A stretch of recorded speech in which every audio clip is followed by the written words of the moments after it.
Hi, everybody. This is Jeff Stein from Plan Giving Marketing. This is the fourth in a series of PSAs, Practical Solution Announcements. And as always, I am joined by our good friend and colleague, Greg Wilson. Greg is the Senior Major and Plan Gift Officer at Good Shepherd Rehabilitation in Allentown, Pennsylvania. Welcome, Greg. Thank you for having me again, Jeff. It's been a lot of fun chatting with you about it, and look forward to today's conversation as well. Awesome. In the past three episodes, I have led a conversation based upon questions that we received from our colleagues and clients in the field about communicating with donors during this unprecedented time. This week, we're going to flip the script a little bit, and Greg has some questions for us about things that he's encountering on his side of the equation that we may have some examples or answers for. So Greg, what's on your mind? Well, the big one, and thanks for letting me ask the questions this time around, is I've just been chatting with a lot of my colleagues, other frontline fundraisers, about what they're doing right now, again, in these unprecedented times, and what they're really working on. And I just wanted to ask you some questions about what are you seeing on the marketing front right now? What are you seeing organizations do? Because I've just been hearing a lot from everybody, so I thought I'd ask you, who's probably hearing even more from everybody. Those are great questions. We've been really, really busy. We've been spending a lot of time talking to people in your position. And it's been a bit of a mixed bag, to be honest with you. We have found over the course of the last month that there are some organizations who, from a fundraising, a plan giving, and particularly a marketing communications perspective, are business as usual. They've not slowed down. They've even asked us to accelerate the messaging, to get things out sooner than planned, to send out more emails than we had originally planned, because they want to stay top of mind with their donors during this unusual time. On the flip side, we've had a lot of organizations call us and are very nervous about saying or doing anything. And they have pulled things that, regardless of what they said, they just have pulled things because they don't want to communicate with anybody out of fear of offending somebody. And we can do 4 hours on that one. But the ones who are business as usual, the ones who are mission, I want all my donors to know what great work we're doing and letting them know how their support of our organization is helping us through this time, are busy. They're busy and they want to do more. So that sounds excellent for them. And I guess one of the other items I heard you say is that you actually have some organizations that are coming out and saying that it's safer to do, at least as far as in their minds, that it's safer to do nothing right now and to not risk offending anybody. Mm-hmm. Wow. The point that I'm trying to make is that those organizations who are shutting down their communication out of fear of offending anybody might be avoiding a difficult conversation today. But what they're really doing is setting themselves up to have nobody to talk to when things do open up again. The donors who are going to be talking to the organizations who maintain communication throughout. Article after article after article about business and about marketing in particular are being written and cited right now. And all of the evidence suggests that, particularly in an economic downturn, the organizations that market aggressively do better during the downturn and come out stronger when it's over. And the ones who do not market at all because they want to save money, or they don't want to offend anybody, or they don't think they have something relevant to say in a time of crisis, are going to have a much, much harder time ramping up when this is over, if they're fortunate enough to still be viable. So again, plan giving is a small part of the overall fundraising strategy. We're a small part of the nonprofit world, but I think it's worth a lot of plan giving officers and development officers to consider the risk of doing nothing. history tells us doing nothing is going to make things a lot more difficult when things lighten up, and they will lighten up. Yeah. Well, I think something that you mentioned earlier too, and that we've been working on and trying to do, is to still stay focused on your mission, because that's something that, in my opinion, in my experience, and it's what you've said that you've heard from different clients and other organizations, is if you're talking about your mission to your donors, that's always safe. You're not going to offend anybody if you tell them, hey, this is what we're doing, this is how we're still serving individuals right now. Mm-hmm. This is how we're still caring for our patient residents as far as Good Shepherd goes right now. It hasn't changed. We're still doing what we've always done. We're just telling you how we're doing it in this new environment, which I think is what you've said, that's where people are really still seeing some success, that they're going out and they're talking about what they still do and how they're still providing that service to the community and trying to create something better. So it's interesting, which, to wrap it all the way back around, I do see the relevance back, that as long as you're still talking about your core competencies from the nonprofit side, that my view is, and our view has been, that you're still safe. And it sounds like that's what you're seeing people have a lot of success with still. And it's really interesting. And I want to point out that this concept of leading with mission in a plan giving communication environment is I don't want to say it's new, but it's not always been the norm. And for a lot of people, there's a level of uncertainty with just sharing good news about what you do and having that be the invitation to have the conversation with the donor. And that's really one of the things that distinguishes plan giving marketing from a lot of the other providers in the space. And that is that we've always felt that a strong message focused on mission, if anyone has heard me speak or given a sales presentation, I talk about the 3 I's all of the time, right? Does your marketing talk about the impact of plan giving? Plan giving has a huge impact on most missions. Is your legacy society inviting? Is this something that anybody can do? Or are you always focusing on the mega donor and making the mega donor feel really good about themselves at the expense of everybody else who will never make the mega gift, right? So if you're focused on impact, if you're focused on inclusivity, and your marketing invites people into a conversation, that's evergreen marketing. That's going to appeal to people all of the time. And it's even better during a crisis because you're not talking about anything that could possibly offend anybody.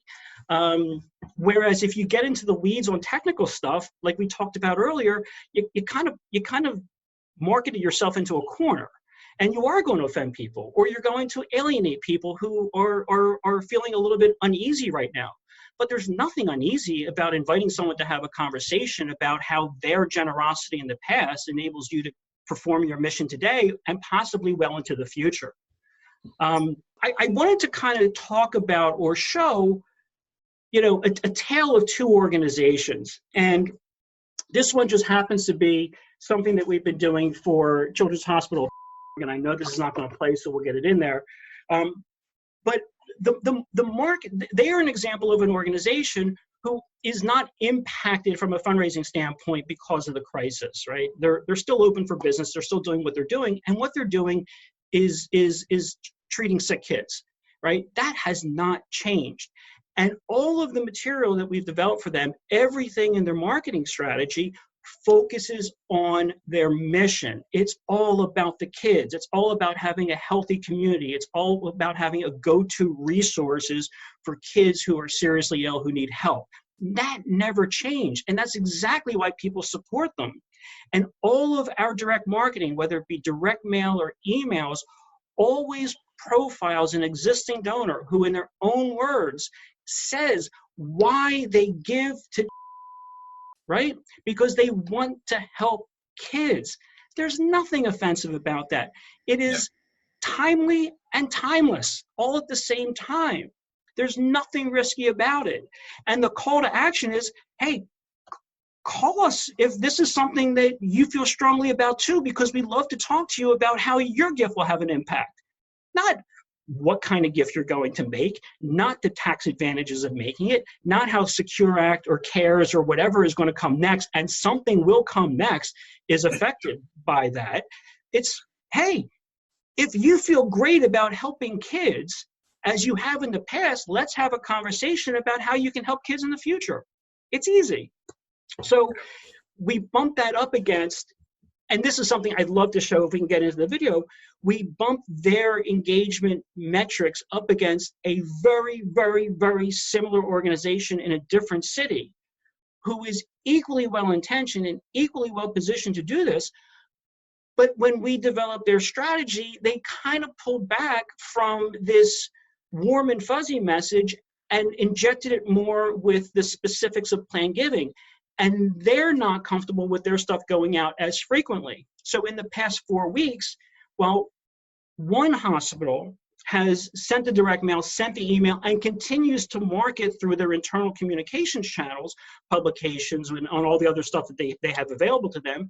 This other organization has just slowed everything down, right? And they're going to think more carefully about who to send the message to and how to craft that message. And when you take a look at the engagement metrics of one organization against the other, the one that continues to message has very high engagement metrics, and their frontline fundraisers have lists of people who they're comfortable calling because they can see who's engaging. The other one has very, very low engagement metrics. And it's not to say that the donors are going to fall off the face of the earth and never talk to them again, but from a fundraiser's perspective, when they go in to see, oh, who's engaging with the marketing, whose lead score is going up, the answer is nobody, because by not communicating externally, by not doing outbound communications, you have no way of measuring the inbound engagement. So again, these are two very, very similar organizations. One just chose to focus on mission. Another one diluted the mission message with gift vehicle messaging, and they're kind of stuck. But they would experience the same thing even if we were not in this environment, because the mission message is going to resonate with more people more of the time, whereas the gift-specific message is only going to catch a small segment of that audience some of the time, right? So whether we're in COVID and shut down or not, the strategy and the message really should remain focused on mission. And like I say, the why and the what, and a little bit of the how. Why? Because healing children is something that we can all get behind. What? The impact that I'm going to have. I'm going to fund, education for pediatric nurses. I'm going to create a room, like a playroom. I am going to fund educational activities for kids while they're staying in the hospital. Whatever it is, whatever floats the donor's boat. And I would go back to those conversations with Joe and David Toll. Let's stop making these decisions for the donor. Let the donor make these decisions for themselves. Yep. The impact that you're having, that's up to you, right? This is an example of what one donor did with their gift. What will you do with your gift? Not how big is your gift, not what kind of gift you've made, not how much you're saving in taxes, not how much you've reduced your capital gains exposure. What good are you going to do with your gift? And then when we have the conversation, pros like you and Joe and David and all the other people out there, you can have the conversation with the donor to figure out how to make it work. But the marketing is inspiring them to pick up the phone and call you and be comfortable to have that conversation. And I'm going to go back to the beginning and make the argument that the donors who care deeply about your mission are just as interested in having the conversation today, if not more interested in having the conversation today than they have been under normal circumstances. Yep. Yeah, I would say that from even my experience is that you can be a little bit of that certainty in a very uncertain situation if you know that that person really does love your organization that much, that Mhm. that they're looking to hear from you, they're looking to hear about how your mission is still going forward. So in a lot of ways I'm just echoing what you've been seeing and what you're saying there. And that we even talked about it as at an organization-wide staff meeting today, that, and I think it resonates or connects very well with this conversation. But as you said, mission is always timeful, and it's timeless as well, and it's bringing a little bit of good news into somebody's uncertain and potentially unhappy situation. And we phrased it in the staff meeting today of be the rainbow in somebody's storm cloud. Mhm. And I think that as long as you're focused on mission, that's what you're doing. So it's just neat to see that. And from what we've talked about, you've seen it literally in data that shows this is what happens if you continue to just focus on mission and put it out there, and this is what happens if you don't, and if you're focused more on the technical side of things. So it's pretty wild that your data is showing what some of us have been thinking about and pondering about as we chat with our colleagues and friends about all of this. I mean, absolutely. And getting back to that economic point, when things turn around, donors who heard from you and had conversations with you during this period will be with you after this period. The donors that you went silent on are already talking to other organizations, and it will take time for them to come back to engaging with you. It's not because they don't like you. It's not because they don't believe in your mission. It's just because when things were tenuous, organizations stepped up and communicated with them, while other organizations did not. And the ones who did not are going to have a much harder time making up for lost ground. It's that simple. Yeah, it's pretty powerful stuff that you're sharing today, and I really Drop, right? appreciate you. And I just appreciate you answering my questions from all of this, and from a much larger scale than even everybody that I'm chatting with and hearing from. So I appreciate your time today to of sharing what you're seeing and everything. It's good for me to know that. And you knew that as soon as you asked a question, you're not going to be able to get me to stop talking. I mean, that was a given, right? Yeah. Maybe I had there's expectations there.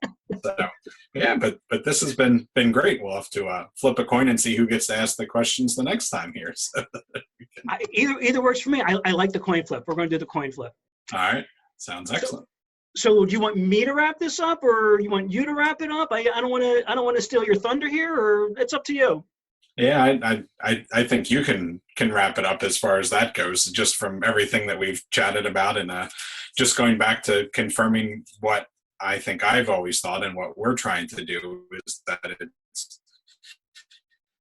as long as you're focused on the mission, that's always a safe thing to talk about, always a safe thing to communicate with people about, and that's way better than not communicating at all. Not communicating at all. The risk of doing nothing is way too great. I'm not recommending recklessness, but I feel very, very strongly that if you focus on mission and outcomes, and you stay away from the details of anyone's gift, how large it is, or what kind of gift it was, you will be much, much better off now in being able to generate conversations with people who are willing to talk to you. And when this is over and things return to the new normal, forgive the expression, your pipeline will be full.